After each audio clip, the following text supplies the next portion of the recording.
ముందుగా ఇక్కడికి విచ్చేసిన మీడియా మిత్రులందరికీ నా నమస్కారాలు. నేను డాక్టర్ గుమ్మా తనుజరాణిని, అరకు పార్లమెంటేరియన్ని. అయితే నిన్న జరిగిన inauguration, Araku coffee stall inauguration మన పార్లమెంట్ లో జరిగిందన్న విషయం మనందరికీ తెలిసిందే. అయితే ఈ ఇనాగ్రేషన్ ఫంక్షన్ కి స్థానిక అరకు ఎంపీని పిలవకపోవడం బాధాకరం. అయితే ఈ అరకు స్టాల్ ని ఇనాగ్రేట్ చేయడం నిజంగా గర్వించదగ్గ విషయం, మనందరికీ proud moment. Especially people from tribal కాన్స్టిట్యున్సీకి చెందిన పీపుల్ అందరికీ ఇది ఒక ప్రౌడ్ మూమెంట్. అంతర్జాతీయ ఖ్యాతి కలిగిన అరకు కాఫీ పార్లమెంట్ లో స్టాల్ పెట్టడం నిజంగా గర్వించదగ్గ విషయం. అంత మంచి విషయాన్ని అరకు స్థానిక ఎంపీగా ఉన్న నన్ను ఇన్వైట్ చేయలేదు.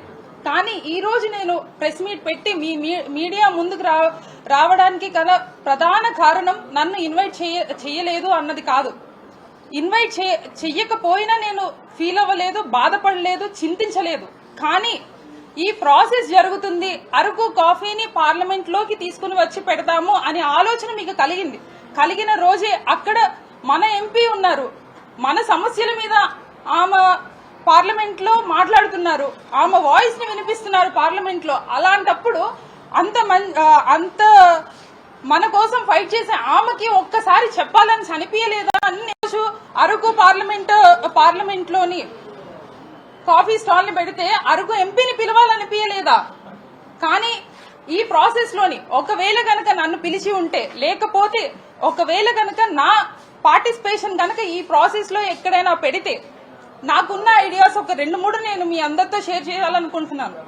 ఈ రోజు అందరూ టేస్ట్ చేసిందే, అంతర్జాతీయంగా కూడా అందరికీ తెలిసిందే. అయితే దాని వెనక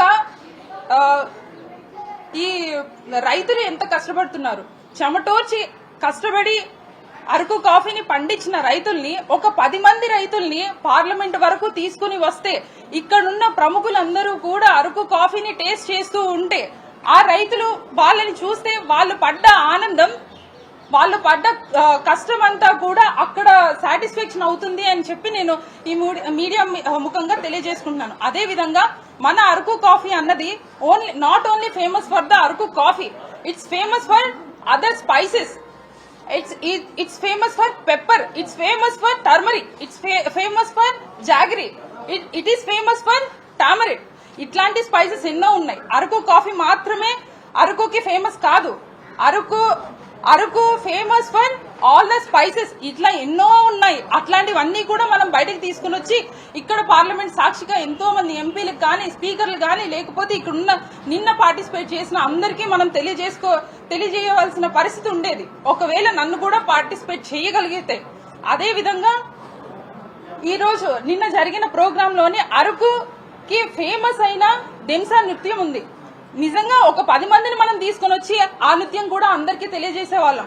ఇట్లాంటివి ఎన్నో ఉన్న అరకుని ఓన్లీ వచ్చి 2-3 వచ్చి ఇప్పుడు నేను రైతుల్ని తీసుకుని రావాలి అనేసి నేను అనుకున్నాను. కానీ పక్కనే ఉన్న ఎంపీని పట్టించుకునే వాళ్ళు రైతులను అంత దూరం నుండి ఎక్కడి నుండి తీసుకువస్తారు? అది నా భ్రమ కాకపోతే. అదే విధంగా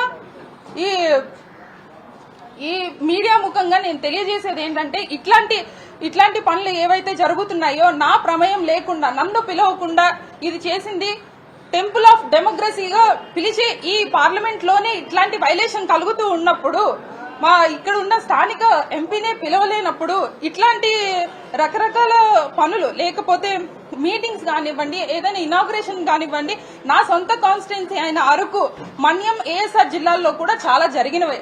అది ఏదో నామకే వాస్తే, ఏదో నేమ్ సేక్ కోసం నన్ను ముందు రోజు నాకు ఫోన్ చేయడం గానీ, ఫోన్ చేసి మేడం ఇలా ఉంది అని చెప్పడం గానీ చాలాసార్లు జరిగింది. కాకపోతే ఇక్కడ పార్టీలు మీరు కన్సిడర్ చేస్తున్నారా, లేకపోతే తక్కువ మంది ఎంపీలు ఉన్నారు కదా, వీళ్ళని ఎందుకు కన్సిడర్ చేయాలి అనేసి మీరు అనుకొని మమ్మల్ని పట్టించుకోవట్లేదేమో నాకు తెలియదు. కానీ ఇట్లాంటివి ఉన్నప్పుడు ఏది ఏమైనా గానీ పార్టీలను పక్కన పెట్టి ఇట్లాంటి పెద్ద ప్రోగ్రామ్ అయినప్పుడు మాత్రం ఖచ్చితంగా ఒక ఎంపీగా నాకైతే ఇన్విటేషన్ రావాలి అని చెప్పేసి నేను డిమాండ్ చేస్తున్నాను. అదే విధంగా నిన్న ఏదైతే జరిగిందో దీనికి ఖచ్చితంగా నేను స్పీకర్ గారిని కలుస్తాను. కలిసి నేను ఎక్స్ప్లెనేషన్ నాకు కావాలి సార్ అని చెప్పేసి సార్ని అడుగుతాను. అదే విధంగా ప్రైమ్ మినిస్టర్ గారైన శ్రీ నరేంద్ర మోడీ గారికి కూడా నేను లేఖ రాస్తాను. ఖచ్చితంగా నాకు ఈ ప్రోటోకాల్ వైలేషన్ ఏదైతే టెంపుల్ ఆఫ్ డెమోక్రసీ అంటున్నారో దాంట్లో ప్రోటోకాల్ వైలేషన్ జరిగింది. అది ఎవరు చేశారు, ఎందుకు చేశారు, ఇంటెన్షనల్లీ చేస్తే ఖచ్చితంగా నాకు జస్టిస్ కావాలి అండ్ నాకు ఎక్స్ప్లెనేషన్ కావాలని చెప్పేసి నేను డిమాండ్ చేస్తున్నాను. ఇది ఒక్కరు ఇద్దరు అనేసి మనం మాట్లాడుకునేది ఏమీ లేదు. ఎందుకు అనేసి అంటే ఈ రోజు అధికారంలో కూటమి ప్రభుత్వం ఉంది, కానీ ఈ రోజు మేము గెలిచింది నలుగురే అయినప్పటికీ ఒక వైఎస్ఆర్ కాంగ్రెస్ పార్టీకి 4 పిల్లర్లుగా మేము ఉన్నాము. అలాంటప్పుడు పార్టీలు పక్కన పెట్టి ఇది ఒక మనకి జరిగిన ఒక ప్రివిలేజ్ గా, ఒక ప్రైడ్ గా తీసుకుని నన్ను పిలవాలి అని చెప్పేసి నేను డిమాండ్ చేస్తున్నాను. It's nothing but a breach of privilege. ఇది ఎందుకు అంటే ఒక పవిత్రమైన పార్లమెంట్ లోనే నాకు ప్రోటోకాల్ పాటించట్లేదు, ఒక ప్రోటోకాల్ వైలేషన్ అయ్యింది అని అంటే రేపు పొద్దున నేను కాన్స్టిట్యున్సీకి మళ్ళీ తిరిగి వెళ్ళినప్పుడు కూడా అక్కడే జరిగిన మనిషికి అక్కడేం జరుగుతుంది అని చెప్పేసి నేను ప్రశ్నిస్తున్నాను. ఇదే విధంగా కొనసాగితే మాత్రం ఖచ్చితంగా నేను I demand for an explanation, ఎందుకు ఈ విధంగా జరిగింది అని చెప్పేసి నేను ప్రశ్నిస్తున్నాను. కార్యక్రమానికి వాణిజ్య శాఖ మంత్రి, గిరిజన సంక్షేమ శాఖ మంత్రి అండ్ పార్లమెంటరీ వ్యవహారాల మంత్రి కూడా వచ్చారు. అంటే వాళ్ళు కూడా నోటీస్ చేయాలంటే వాళ్ళు నోటీస్ చేసినా చేయకపోయినా అంటే ఇప్పుడు ఎక్కడో ఏపీలో ఉన్న మినిస్టర్లు కానివ్వండి లేకపోతే అఫీషియల్స్ కానివ్వండి అంత దూరం నుండి వచ్చినప్పుడు పక్కనే ఉన్న ఎంపీ కనిపించలేదా వాళ్ళకి? నేను ఇప్పుడు ఒక 10 మంది రైతులు వచ్చి వాళ్ళు పండించిన కాఫీని అందరికీ రుచి చూస్తున్నప్పుడు వాళ్ళ కళ్ళలో కలిగిన ఆనందాన్ని గురించి నేను మాట్లాడుతూ ఉంటే కనీసం పక్కనున్న ఎంపీని కూడా పట్టించుకోలేని పరిస్థితి ఉంది ఈ రోజు.